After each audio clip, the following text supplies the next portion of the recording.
famille.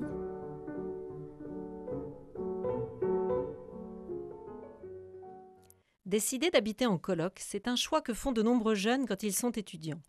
En coloc, oui, mais avec qui ? L'association Ensemble de Générations leur propose de partager une colocation avec un senior. C'est en 2006 que s'ouvre la première agence grâce à Tiffaine de Penfentenyo, persuadée et animée par la richesse de cette rencontre entre deux personnes, entre deux générations.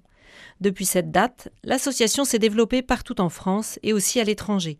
Elle a reçu de nombreux prix et de nombreux soutiens qui ont montré son utilité. Alors quel est le fil rouge d'Ensemble de Générations ?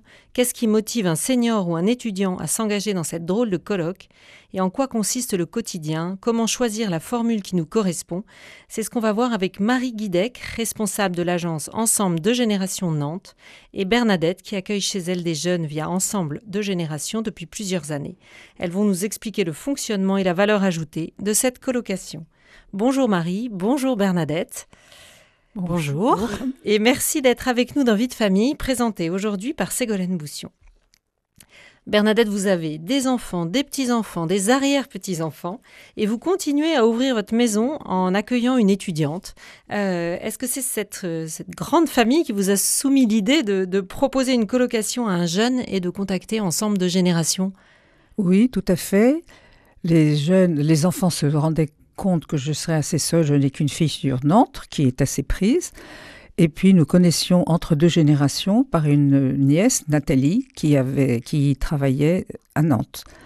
Donc on s'est dit pourquoi pas et on s'est lancé il y a maintenant 5 ans. Voilà, et je suis très contente de cette formule.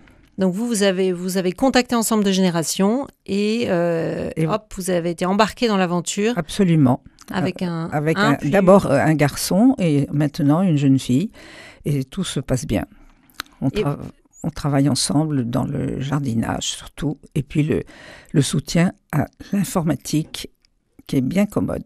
Le soutien précieux de l'informatique. Est-ce que vous devez voir, Marie, c'est souvent une demande des seniors, en fait, d'avoir un soutien un peu plus ciblé avec les nouveaux moyens de communication. Mais oui, parce que les enfants des seniors ne sont pas forcément tous disponibles. Et puis, comme c'est un peu des demandes au jour le jour, sur des petits détails, sur des billets de train, c'est vrai que tout maintenant se fait via Internet. Donc, ça fait vraiment partie des petits bonus qui font plaisir aux seniors et ça fait également plaisir aux jeunes, parce qu'ils ont l'impression vraiment d'aider le senior chez qui ils sont. Et pourquoi est-ce que l'association Ensemble de Générations a choisi de mettre en lien ces personnes seniors et des étudiants ? Eh bien, à la base, l'association existe depuis plus de 18 ans en France et puis maintenant déjà depuis près de 10 ans, à Nantes. L'objectif, c'est de créer du lien entre deux générations qui ne sont pas forcément amenées à se rencontrer, mais aussi ça vient d'une prise de conscience qui a été faite des difficultés de deux générations qui sont fragilisées. Alors, d'une part, on a des seniors, donc c'est à partir de 60 ans, donc on a des seniors quand même qui sont très jeunes, qui font face à la solitude ou à un besoin d'avoir un complément de revenu. Voilà. Aujourd'hui, avec les retraites, ça devient vraiment difficile. Aujourd'hui, rien qu'à Nantes, en fait, il y a 35 000 personnes en Nantes métropole qui vivent seules. Et cette solitude peut amener, peu importe l'âge d'ailleurs, vers de l'isolement social, familial, amical. Et ils sont en recherche d'avoir une présence bienveillante chez eux. Et alors du coup, ce sont en général les enfants qui vous contactent de ces personnes ou les personnes elles-mêmes ?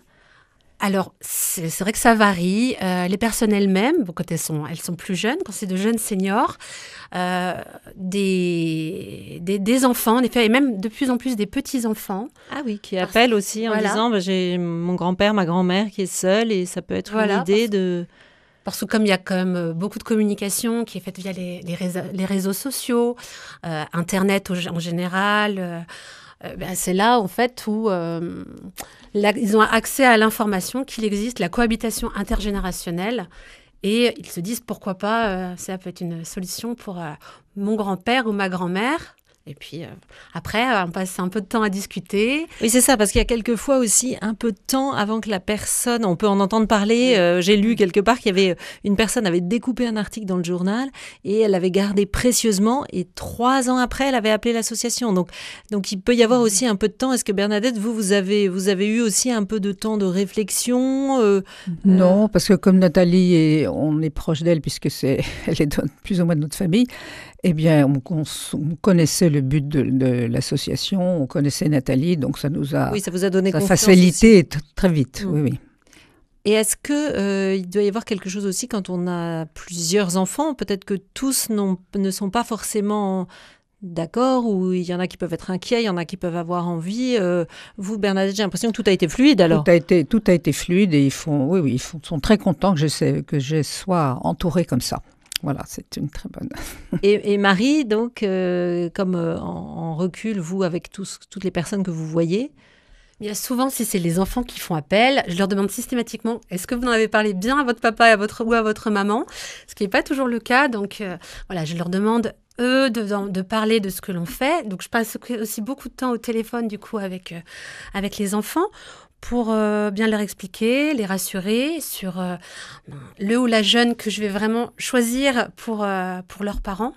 Ils ont besoin d'être rassurés, puis ensuite, ils font le travail façon de parler auprès de leurs propres parents pour les amener aussi à accepter qu'il y ait quelqu'un chez eux. Oui, puis au moins nous rencontrer. Parce que je pense que c'est important de se rencontrer. On passe beaucoup de temps chez la personne à discuter, parler de son histoire, de ses envies, ses souhaits, ses attentes. Et quelle serait aussi la vision d'une cohabitation avec un ou une jeune, si eux aussi sont dans une démarche solidaire, d'entraide, s'ils ont envie, s'ils sentent qu'ils peuvent aider aussi un jeune, il y a une part d'engagement qui est importante aussi, et qui fait du bien, je pense. Ouais, de reprendre aussi une place dans la société. Bernadette, exactement. Quels ont été les fruits, quels sont les fruits de votre engagement et de cet accueil en fait Oui, de connaître un peu les difficultés des étudiants, parce que quand on est déjà, nos enfants sont tous mariés. Alors c'est les petits enfants qui sont étudiants, mais on ne connaît pas forcément tous leurs problèmes et leurs soucis d'intégration. Voilà, je trouve en tous les cas que c'est une très très bonne idée cette association, parce que vraiment ça peut rendre énormément de services, et j'en parle beaucoup autour de mes amis, mais voilà. C'est plus dur, vos amis sont plus durs à décider. Non, mais le fait, c'est qu'il faut quand même avoir une pièce un peu indépendante dans l'appartement ou la maison, donc ça complique un petit peu. Oui, c'est ça, parce que là, dans l'idée on a donc un senior qui accueille un étudiant. Donc vous faites le lien. Marie, l'association Ensemble de Générations fait le lien et prend le temps de rencontrer chacun pour que ça matche le mieux possible. Mais c'est vrai que l'association, la personne qui reçoit, en fait, donc s'engage à avoir quoi? Une chambre. Quelquefois, c'est partager la salle de bain, si on n'a pas de salle de bain. Quelles sont les conditions pour le senior pour pouvoir accueillir un jeune? Les conditions, c'est en effet avoir une chambre qui soit dédiée à l'étudiant ou l'étudiante. Après, salle de bain partagée, ça dépend en fait des maisons et des possibilités de chacun. Parfois, il y a une seule salle de bain, parfois le jeune a la chance d'avoir sa propre salle de bain. La cuisine est toujours partagée parce que c'est vraiment là aussi des moments d'échange, donc ça fait vraiment partie pas des prérogatives, mais d'avoir le souhait aussi de partager des moments. Ces moments-là, même si ce n'est pas des espaces dédiés à l'étudiant, ça fait partie de ce qu'on demande. Et que puis-je dire de plus Non, mais parce que c'est ça qui est très important, c'est en fait tout ce temps de présence et de temps ensemble, puisque là, on est vraiment on n'est pas du tout dans le soin, on n'est pas du tout...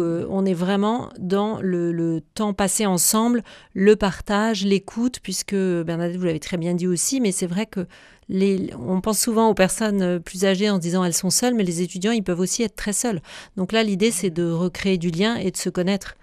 Marie? Bah oui, notamment parce que c'est vrai qu'on a parlé des seniors, mais par rapport à la génération qui est fragile aussi, ce sont les jeunes. Donc, comme vous le savez, il y a une grande pénurie de logements en France en général. Donc, à Nantes, vous l'avez lu partout, c'est également assez difficile. Des gros problèmes pour se loger. La moitié même des étudiants, 40 000 étudiants qui sont en recherche d'appartements systématiquement, mais c'est même de plus en plus important à la rentrée. 1 sur 2 n'a pas trouvé de logement cette année. Et puis aussi... L'envie de venir vivre chez un senior en dehors du logement, c'est que quand ils viennent de loin, les jeunes, ils ont aussi peur d'arriver seuls dans une grande ville.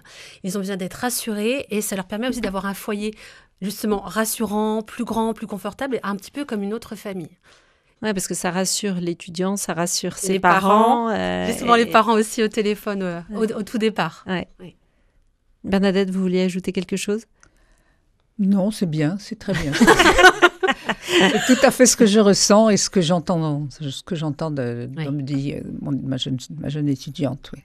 Et vous partagez des moments particuliers avec elle?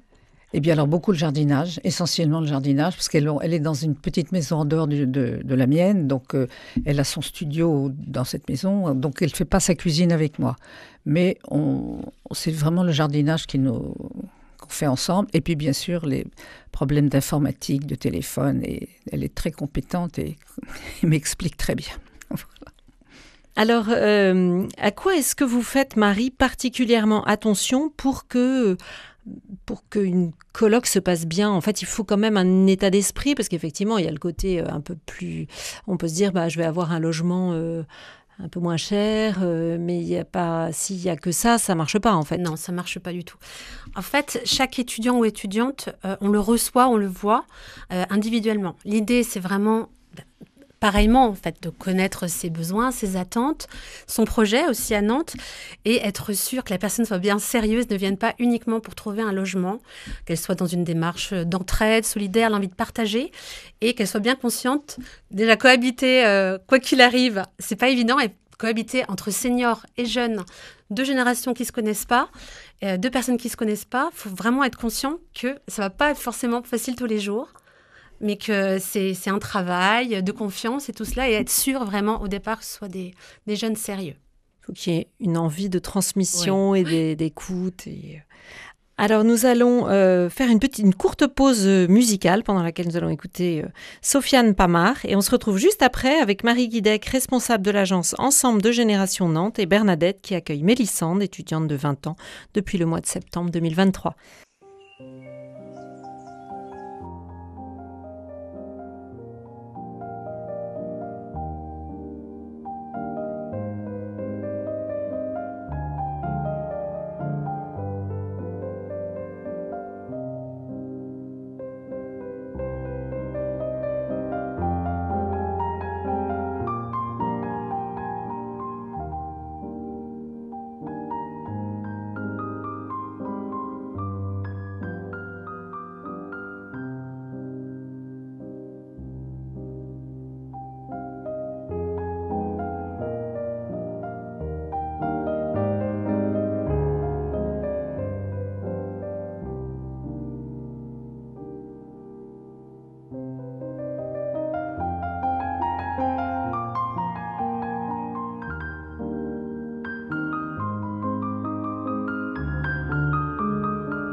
Pourquoi choisir d'ouvrir sa maison et de vivre en coloc avec un jeune quand on est senior? Quelles sont les conditions quand on s'engage avec Ensemble de générations?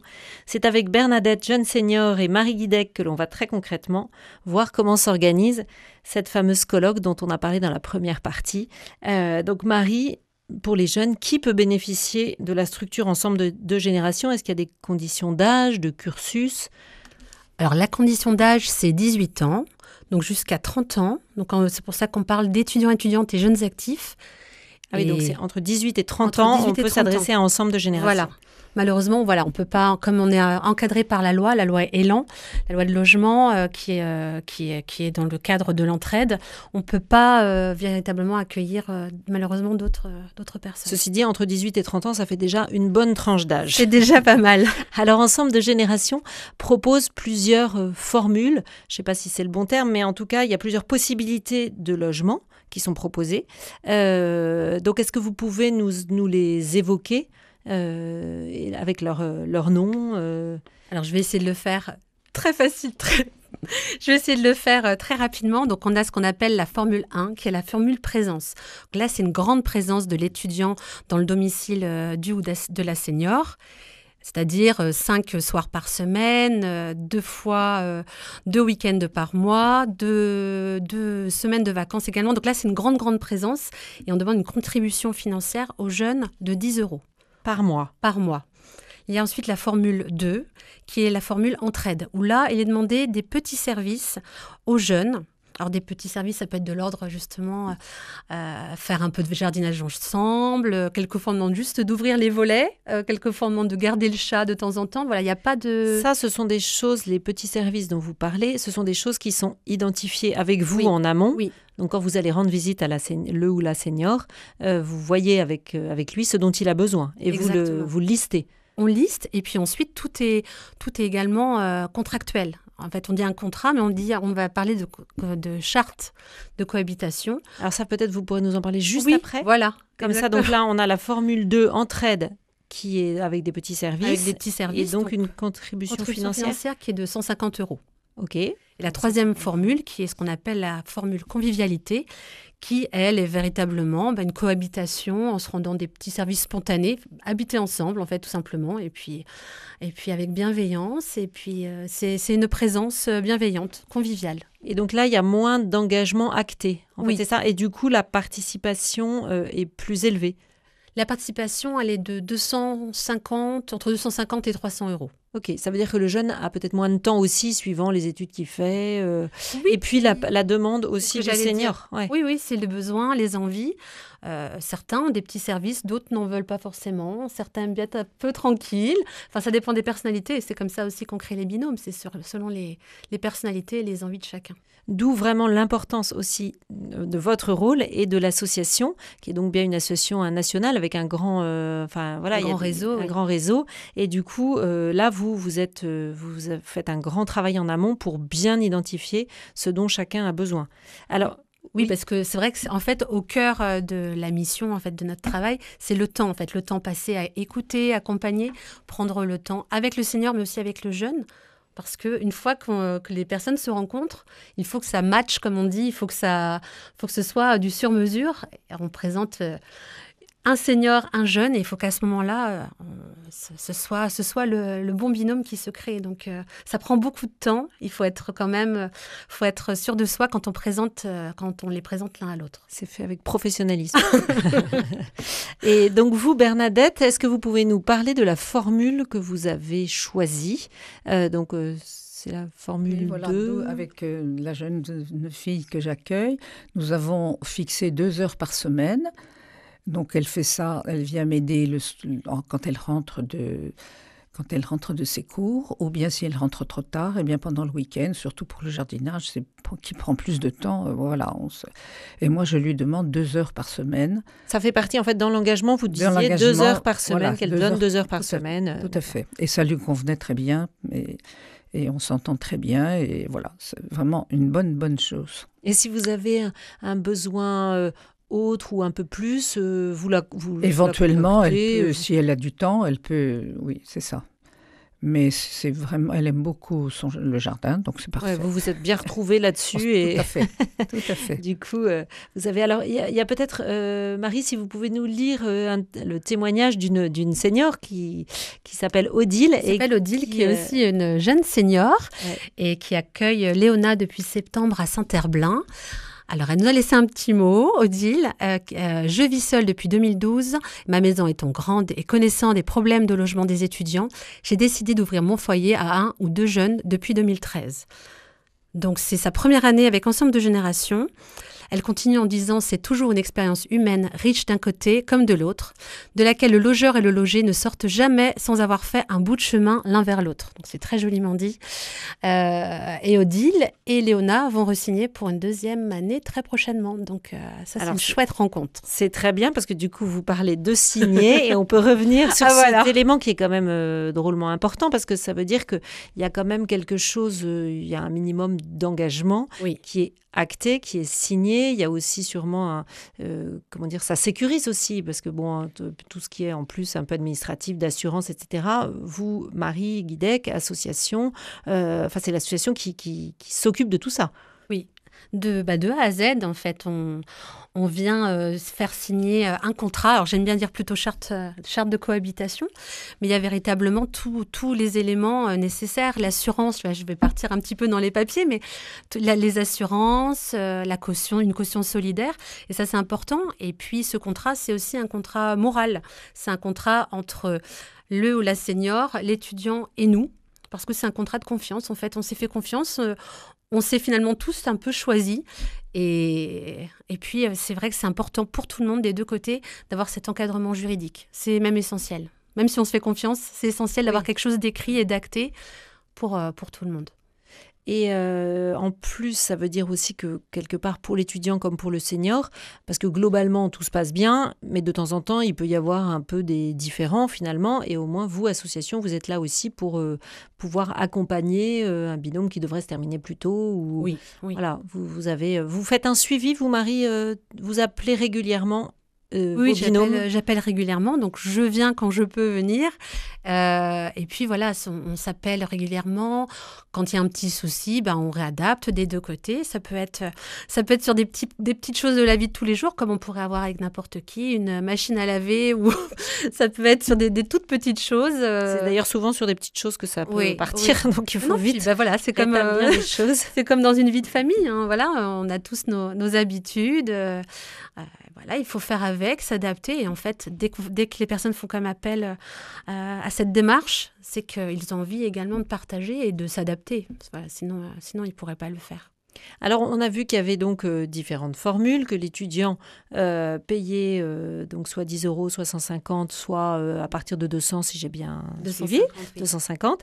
Et il y a aussi une cotisation, que ce soit pour la personne âgée comme pour l'étudiant, il y a une cotisation pour l'association. Voilà. Ce qui est normal, une cotisation c'est entre 150. En fait, ça dépend vraiment des formules, entre 150 et 300 €. Et en fait, l'association, c'est une association à but non lucratif. Mais voilà, il faut aussi qu'elle existe. Et ça demande du travail, du temps. Et des frais de fonctionnement. Et ça permet, pour qu'elle puisse vivre, c'est grâce aux cotisations du jeune et de la senior que ça peut exister, puis qu'on peut faire profiter aussi d'autres personnes par ce biais. Surtout qu'en fait, il y a un véritable impact social, en fait, dans cette organisation et dans cette association. Enfin, dans ce fonctionnement de colocation. Et c'est vrai que ça aide des personnes à rester chez elles plus longtemps. Ça permet aussi de mutualiser des dépenses énergétiques. Il y a une meilleure occupation des logements. Et il y a il y a aussi finalement des frais moindres pour les familles, en fait, des deux côtés. C'est quelque chose qu'on voit grâce à l'association, et on n'a pas forcément toujours cette vision-là. Donc c'est vrai que ça permet aussi de rester quelquefois chez soi. Bernadette ? Oui, moi, c'est vraiment une sécurité pour moi d'avoir Mélissande à côté et de pouvoir l'appeler s'il y a quoi que ce soit. Et mes enfants sont très contents de savoir ça, c'est sûr. Et alors justement, est-ce que vos enfants, pour terminer, connaissent Mélissande ? Oui, bien sûr. Enfants, petits-enfants Oui, ben, quand ils passent à la maison, elle vient dire bonjour. Enfin, ils se rendent compte que... Oui, si, ils se connaissent. C'était important pour eux aussi, peut-être, de voir avec qui vous étiez. Oui, sûrement. Ils ne me l'ont pas dit, mais sûrement. Marie, est-ce que vous voulez dire quelque chose pour terminer ? Vous parliez justement d'être rassurée, et c'est vrai que ça rassure beaucoup. Nous disent aussi, j'ai besoin de savoir que maman, pour les seniors plus âgés, qui ont besoin de savoir que maman n'est pas toute seule la nuit, besoin de savoir que quelqu'un va rentrer après l'école, qu'elle va pas être seule, qu'il y aura peut-être juste 5 moments d'échange dans la journée, ça dépend un petit peu. Mais c'est le fait, on entend souvent le mot solitude, et ça fait du bien d'entendre ensuite que la personne elle se sent mieux, qu'elle a envie de ressortir de chez elle, qu'elle a envie de partager et de revoir les amis. Voilà, d'être moins isolée chez elle, ça la fait ressortir aussi socialement, ça la fait ressortir dans la rue. Une réouverture au monde. Voilà, exactement. C'est faire entrer dans la vie, en fait. La vie, faire entrer la jeunesse dans la maison, faire entrer la vie dans la maison. Et du coup, ça permet ensuite de les faire se réouvrir sur l'extérieur. Merci beaucoup Marie Guidec, responsable de l'agence Ensemble de Génération Nantes, et merci à vous Bernadette, qui est une coloc accueillante, d'être venue nous partager les fruits de cette colocation intergénérationnelle. Alors n'hésitez pas, si ça vous intéresse ou même si vous voulez en savoir plus, à contacter Ensemble de Génération via le site très bien documenté, ensemble au singulier de le chiffre génération au pluriel.fr, et vous trouverez toutes les antennes partout en France et les personnes à contacter, et on met de toute façon les informations sur le site de la radio. Vous pouvez réécouter les émissions Vie de famille sur le site de la radio, et merci à tous pour votre écoute et à la semaine prochaine.